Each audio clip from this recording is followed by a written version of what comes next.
Okay, so today I'm going to be doing something a little different. It will be my first ever like NBA related reaction. I've kind of talked about it before. I had that week in my old debate format where I turned it into like a sports podcast where we mainly talked about basketball actually. So it's not something that I watch really on a super regular basis, but it's something that has always interested me and I know a lot about it, and I especially like all the lore. That's my main interest in it. Like I won't watch a full game necessarily, at least in the last couple years, or sometimes in the playoffs I'll get more interested in it. But it's more like I just love all the storylines and the drama and different things that go on there. Like you get to see, LeBron break the scoring record of Kareem, or you get to see, is Curry gonna win another title before he retires? Because that's something I did predict after KD left in 2019. I always like to make these predictions, and sometimes they are pretty good. Like I said he would win two more, so he made good on one against the Celtics, but he still has one more, and I'm almost doubting that that's not going to happen, but that's fine. Like I'd be happily proven wrong in doubting it. At this point, it just doesn't seem like they have it in them. So there's all these kind of cool storylines. The Heat getting to the finals twice in like the last 4 years, really overachieving. There's a lot of fallacies and stuff too. I like to point out where people make these really stupid claims, and I get to kind of debunk them in my old like debate format sense. It's kind of more fun than discussing maybe more serious subjects because that there's more at stake and like people get more emotional and invested. Whereas here it's just a sport, so it doesn't really matter as much. So that's why people love these undisputed and first take and all those kind of things too. Because they can get so passionate, but in the end it doesn't really matter. So it's just all in good fun. Like Skip Bayless, the ultimate troll who has a lot of respect because even the people who talk shit about him are the same people who worked with him and who he helped build up, like Stephen A. and Shannon and stuff. So yeah, I've just always found it interesting on that level. And what are some other storylines? Like yeah, just the Heat making it to the finals twice as such major underdogs, like a good Cinderella story there.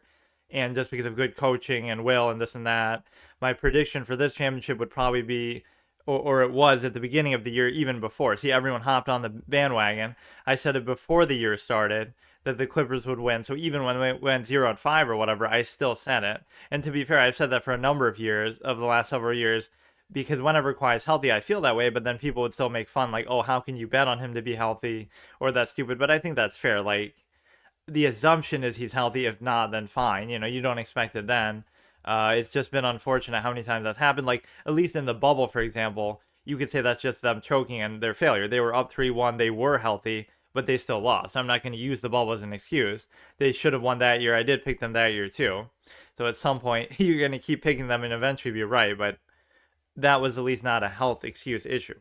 So because of all the hype around this event, I figured I'd just react to this, even as weird as this is. And I don't know if you get in trouble for doing this kind of thing, like just showing the whole thing or whatever, but I'll just look at it. And I don't know who actually is going to win. I made a point not to look at anything because the YouTube suggested and stuff is going to spoil it. But I assume Curry would win. People were kind of making fun that, oh, maybe he'll throw it on purpose just because he's a nice guy or just because he's the one who suggested the event in the first place, just for some reason. But they also call him the babyface assassin for some reason, so you wouldn't think he'd really do that. I kind of doubt it. Like, what, he's just going to deliberately shoot badly? So I highly doubt that's going to be the case.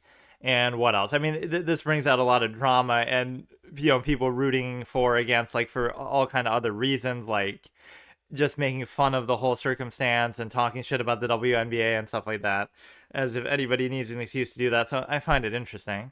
Or it brings up other topics like, oh, the wage gap, but that's been easily debunked. And we've heard other people like Will Kane and stuff say it pretty well, just like, it's about how much you generate. So if the NBA generates billions of dollars, WNBA generates like only millions or even loses millions at times and has been carried and helped a lot by the NBA, right? You can't really complain about that. So the amount that you're making is proportional to that, the amount that the sport itself is generating. So it's nothing to do with somebody just sitting there arbitrarily and saying, oh, I don't want to pay you as much because of some superficial reason or some identity reason, right? That has nothing to do with it.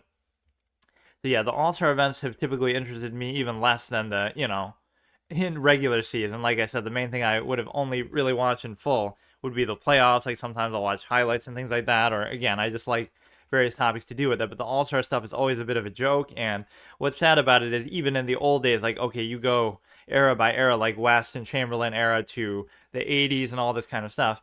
it wasn't taken super seriously like ever, but at the beginning maybe it was as close to being taken seriously as you could, and then it kept softening up to where now it's completely a joke. Even like 10, 20 years ago, it was taken a bit more seriously. They would sometimes play defense for stretches and stuff, and like I get it, they don't want to get hurt and things like that, but this sort of entitled boomer, zoomer, whatever athlete mentality that everything revolves around them and they don't want to, put their careers or namesakes at risk or anything. Like, I get it from an injury perspective and all that, but it's become so much of a joke that I feel like nobody really takes it seriously. The players don't take it seriously. The fans don't take it seriously, really. So most of the events aren't that interesting. So yeah, it's not something I would normally care about. So I guess the hype train of what this event was supposed to be kind of worked just because you heard so much about it. Like, you may as well look at it. But what else? Just like the dunk contest, people don't seem to care as much about, maybe because they get so many tries. Like, they'll fail and they'll keep doing it over and over. That should just disqualify you. If you can't do it on the first try, you fail. That's part of the whole point of it, is that you practice it, rehearse it, so now you get one shot. But somehow they let you do it over and over, and there's too many props and gimmicks and jumping over a car and all this kind of dumb stuff. Like, they run out of ideas, so they keep just doing gimmicks and stuff. But yeah, what's ironic about the whole making fun of the WNBA, though, as much as people do, is it sort of lacks a bit of self-awareness. Because if you look at the current state of the NBA in the modern era, it resembles the WNBA more than it ever has in the past, with all the emphasis on finesse and shooting and less physical, no hand checking, all this kind of stuff, where it's more of a skill, finesse, spacing kind of game, the way the WNBA always was, considered a bit softer. That's kind of where it resembles. So it's closer to that now than ever before, but yet people would still mock it and act like this is better. Maybe you could say that's how bad it really is, that even in this state, it's still better than that. I'm talking about just like philosophically and the style of it. But that's the whole hilarity of it, is like there's less of an emphasis on physicality and athleticism and all that, all the things that would have traditionally people would have said, oh, this is what the WNBA lacks, but now they've moved in that direction. So before we know it, they're going to be almost identical in terms of that approach. So people maybe don't realize that with all the bomb threes and everything. My background with Curry is kind of interesting because he was somebody who I kind of really disliked and mocked, like early on, like 2013, 14. I remember in particular that series against the Spurs. They're up big in like the first game, I think, and by like 15, and then they end up losing. So that's why I kind of was making fun, like, oh, look at these bomb threes. You're never going to win playing like this. They're too much like showboating and doing all these kind of flashy things. And Curry obviously representing that, but then he definitely proved me wrong. So I always had this expression in other contexts too. Like, I love when people prove me wrong because it's really, it sort of shows something deeper. Like, I'm not going to insist upon how wrong I was. I'm going to actually become a big fan of theirs because they've done something that I said they couldn't do. So it always impresses me. So yeah, that was definitely a big change. They go from that series in like 20, it must have been 2013, to then winning in 2015. Like, it didn't take them that long even after that. And there's like some weird thing, like he didn't even make an all-star team, and then the next season he wins an MVP, right? Like, he wasn't an all-star in 2013. I think he missed it narrowly and people were upset about it. And then he made it in 14, and then he goes from being a first-time all-star to being an MVP the next year with almost like the same stat line or something. It was kind of weird.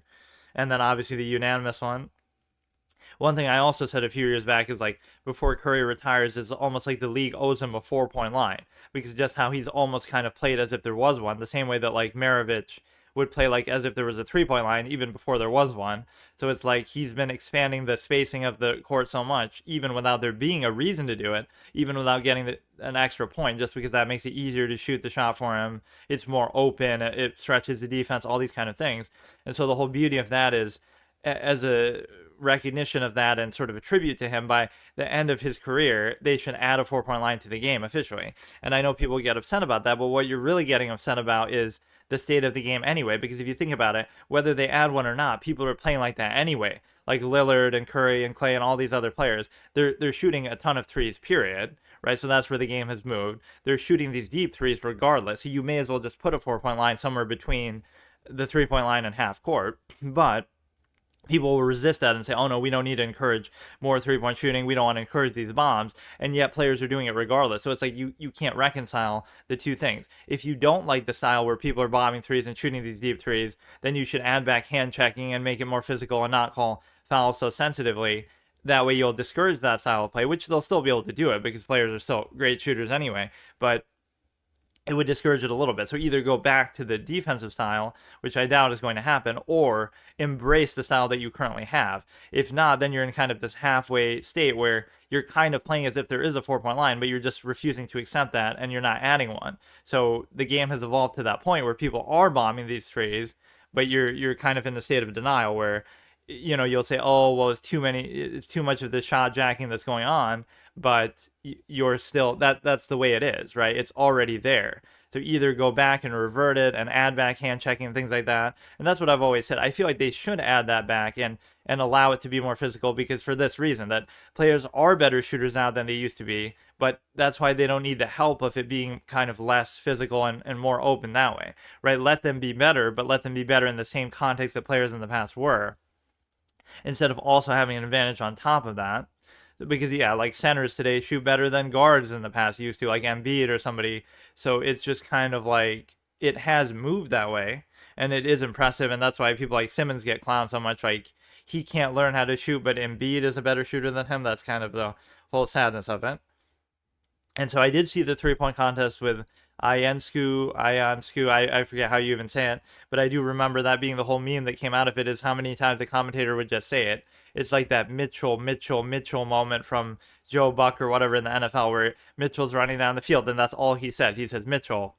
Like, if you're listening on the radio or whatever, like what commentary is sometimes meant for, you wouldn't know what the hell is happening. He's not saying Mitchell at the X line or Mitchell doing this or Mitchell doing that, just saying the name. So that's what this is kind of like, where he just keeps saying her name over and over. And I guess it's kind of unique sounding name that makes it even funnier. Like, he just keeps saying Ionescu, Sabrina Ionescu, like, just amazed at what she's doing, but not really saying anything else. So that was kind of funny.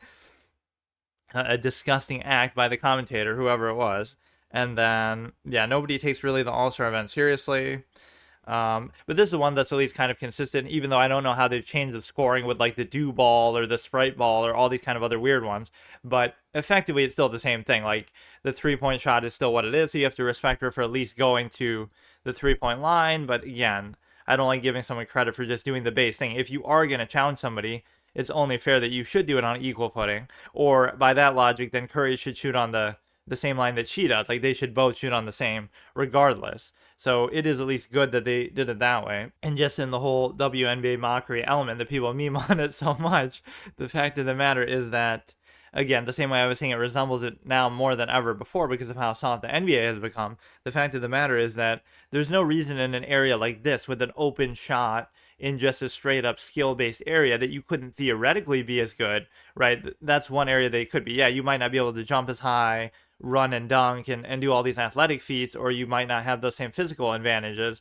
But in terms of just simply shooting, or just in terms of, because if you look at Curry, he's not the most physically imposing player either, right? So you could see theoretically that somebody could play. That's something that gender you would think wouldn't affect as much, whether it be just a straight up skill. Anyone can learn how to dribble, anyone can learn how to shoot, anyone can learn how to do, skill based things like that, pass, rather than it being something more physically based. So as much as people mock it, that's one area where you think it could be very equivalent. The one problem with this equation is that you just pick the wrong guy to go against, because this isn't just some shooter. This is like the best shooter ever that people would say. Yeah, that's the whole irony in two senses. People would mock the WNBA, but the NBA is as similar to it as it's ever been now in today's game. And then people would also mock, like, oh, how could she beat a male player in this context? But this would be the one context you'd think it should be, possibly at least equivalent. The idea that, again, why, when it's a standstill open three, or even if it's not, like, just the ability to simply shoot is something that people can practice, even someone scrawny and small and not super athletic like Curry, despite whatever, amazing work he's put into it. It's not really that you think of it as an athletic exceptional thing that it's a form of it, the amount that he runs and his endurance and cardio and whatever, but like, ultimately it's a skill that he's just practiced at. So anybody, it gives you that feeling, right? Like, kids watch it and they want to start bombing threes. Like, it feels like, oh, it's something anybody can do if you work at it hard enough and you practice the skill element. So this is one thing that you would think would be the closest to being equivalent, or possibly equivalent.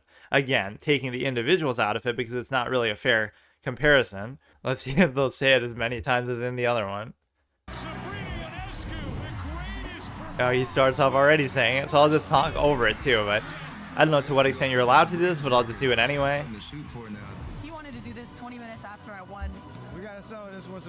Yeah, so he's been the one driving the bandwagon on it, or I'll even turn on captions just so, whatever, I'm not worried about talking over it, because I don't really care what they're saying as much, I just want to see it. Like, I would even predict the score, but I don't know how the scoring works. Like, she got 37 points. Yeah, hopefully he is coming to win, too, and not throwing for some PR reason. Now, let's meet our competitors. He has the highest score in the history of the three-point contest with 31 points. 31. NBA's all-time three-point leader from the Golden State Warriors, Stephen Curry. She's got 37, he's got 31, but I don't know what that means. Like, she obviously didn't make more shots. Oh, shit. Well, that's always a good criteria. They both have the highest score. Shooting her way into the WNBA record books from the New York Liberty, Sabrina Ionescu. I don't know anything about her either. Like, how long has she been in the league, or how old is she, or anything? She doesn't seem that old, really.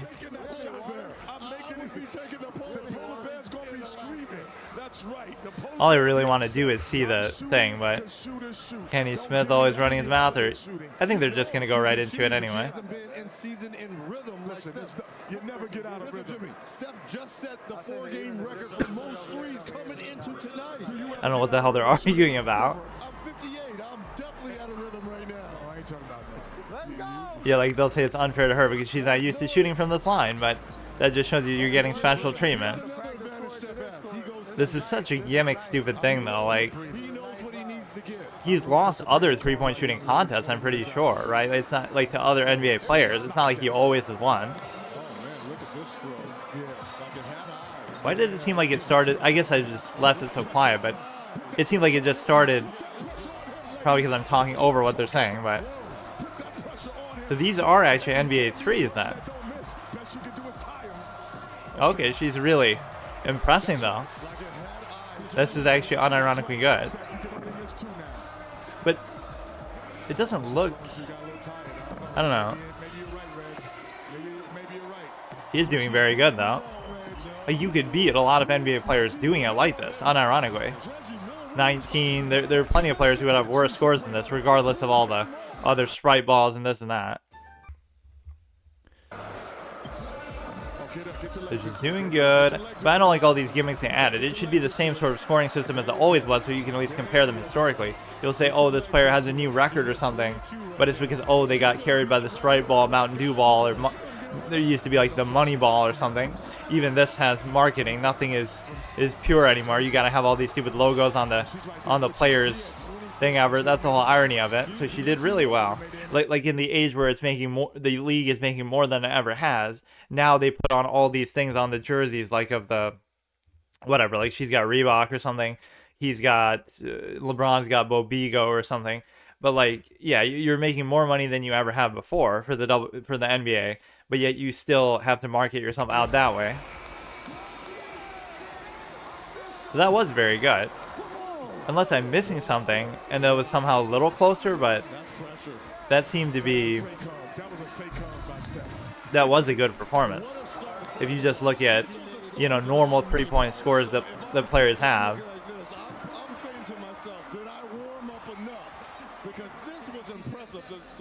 Not bad. But there won't be another round then, that means. It's just one round because, what, unless they tie? Like, why is the video even so long? Just because it'll show this. Yeah, ladies first, am I right? That was having us all thinking about Las Vegas, but 26 seems to be the number of the night. Everybody's. That's something to shoot for you. It is. I was for sure having deja vu watching that first rack and a half, but 26. She would have been fine in the competition before, so I got a bar to. It is your turn. Good luck to you, and Sabrina. Tell me, in the vibe in this building right now, with the fans here, and it's like, yeah, everyone's so obsessed with betting, and that's gonna ruin things, and people are coming up with all these conspiracies and games and stuff that players are throwing or doing certain things to reach certain scores and over under and all this kind of stuff. So that's kind of tainting the game too. But like, yeah, the real bet would have been how much is she gonna lose by? The adrenaline going. How was it to navigate that? It was amazing. I was hearing them all the way through. So thank you for all the support, obviously, and hopefully this isn't the last time we do this. All right, 26 Already looking to chase more clout in the future. You know what? Yes. 26 is a great number. Yes. But it's not a Steph number. Steph is in a different stratosphere. Steph is not your average. He's not your average. But they act like he's won every single one. Like either he hasn't participated in every contest or he doesn't always win, right? I know he's been in one at least that he didn't win. Like it's not a guaranteed thing. Like obviously it might be close though. See, he might only finish with like 30. I don't even know what the max score is. What would it logically be? It's all these other stupid point balls that confuse me. Like, what is this starry ball? Like, what are these stupid things? Remember when Larry Bird hit the starry ball to get a record at the time? No, because there wasn't one. Like, it wasn't even called starry then. That's fucking Sprite. Like, this is actually going to be kind of close. How much is this one worth? Is it 3? I guess we don't know. I wasn't paying attention before. Like, I just hate those little gimmick things. I'll just talk over the whole fucking thing, so I shouldn't get copyright, but I will from the video. It's pretty close. Oh shit, what are you gonna choke, dude? What is it, the 2016 finals where you averaging 17 a game and have more turnovers than assists? Or he did it like perfectly just to beat her?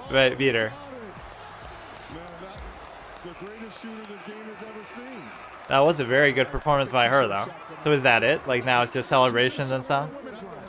Okay, we don't need to watch all that. So that was good. I mean, it was unironically good performance. Let's see what some of these comments are. Curry beat everyone with a score and wasn't even competing in the competition. What does that mean? How is he not competing? Oh, like this was just its own event, and so he must have beaten the players who actually took part in the real thing against each other. Literally beat everyone. But so did she, didn't she? She was 26, so she would have beaten almost everyone. She held her own. Props to her. All figure stuff would win. Arguing about it being rigged, like. I mean, I did see some of those things that, oh, he might throw on purpose just to, whatever, be nice or something, but he's the only person I felt the ball was going in every time. She literally lost greatest shooter ever and was very close in that. Did her thing, pretty good. I don't know why I was even doubting as I was seeing it that this can't be the NBA three-point line. Like, how can she be that good on the three-point? Like, even just the adjustment. How can you be that good if... Okay, I won't watch anymore for the sake of whatever. Probably going to get this deleted anyway, but... It's a good way to test it, like sort of React content that you're probably not allowed to do, but... It's so touch and go because like I'm literally the next flight reacts. All I have to do is act like an idiot and like I don't know anything and mispronounce players' names on purpose, even though I know them or I've heard them, been corrected on them a million times in the comments or even the commentator in the video that I'm listening to. Even though as I'm talking over it, like they say the name correctly and he'll still say it the wrong way, like a Kumpo or whatever, stupid Rudy Gobert dude or something. Although Rudy Gobert is a clown. Oh yeah, that's one storyline I forgot to mention from the beginning. I like the fact that, you know, the Wolves have finally gotten to a good level where they were a young team that was struggling for years. And I'm not going to give Rudy Gobert credit for that because he's still a clown, but whatever, good for them.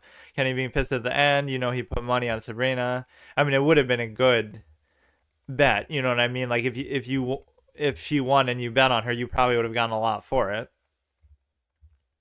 But yeah, I wouldn't mind doing more of these react sort of things.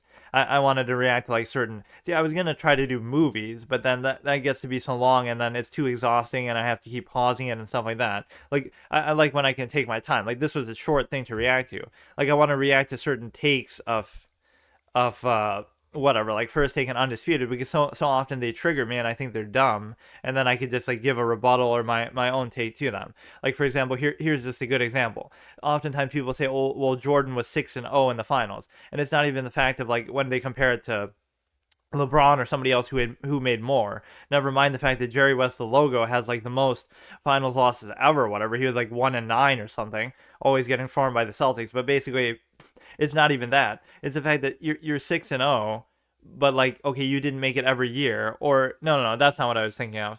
But yeah, like, so then is it better that you lost in a previous round? Like, so you would rather, like, if he was 6-1, would that somehow make it worse? That would just mean that he made it to the finals another year that he lost in a previous round. So that to me is nonsensical and doesn't mean anything, but people always say it.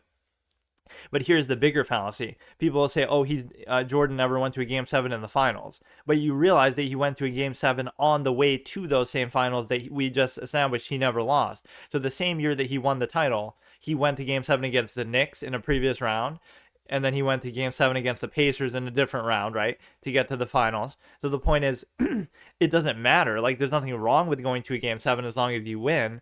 But you're trying to tell me that it's somehow impressive that, oh, he never allowed a game 7 in the finals, even though he did allow a game 7 in the previous rounds, right, in the conference finals and so forth in the East against an inferior team than what you're facing in the finals. How does that make any sense? So it's almost like it wasn't up to him. He couldn't stop there from being a game 7. Again, you still won. I'm not taking away from it, but that's one of those unnecessary fallacies that people try to use to prop up. It's like, why do you need to say that? Like, oh, you never allowed a game 7, but you did in previous rounds, even in those same seasons, on the way to that very same finals. So that's just one of those fallacies that can easily be debunked. Again, it doesn't hurt his reputation at all, because again, I don't really care. You can go to game 7 every single round as long as you win, but it's just one of those fallacies. Like, it wasn't up to him in the 92 finals when the Blazers were blowing them out and he's on the bench, and then they come back in the game without him, and then he finishes it off. He comes back at the very end. It's like, it could have easily been game 7, and that had nothing to do with him. So let's just see some more of these comments, but people aren't trolling as much as I thought. Did well despite the fact she's never performed in front of this many people. Well, that is kind of a shot at the WNBA. It's easy to toil in obscurity like that. She was born in the darkness. Amazing performance to put up the same amount that would have won. Yeah, that probably would have done pretty well. I don't know what the score was in the actual other one, but she used a women's basketball. Oh, wow. You're going to find a way to... no matter what. She's going to shoot from the 3-point line, but she used a different ball. Is that actually true? How is that possible? Wait, really? I didn't notice that. Something did seem off about it, though. Like, I almost was thinking it wasn't far enough. You would know by the logo on it. Is this like a Spalding and that's a fucking... I don't know what all the logos are.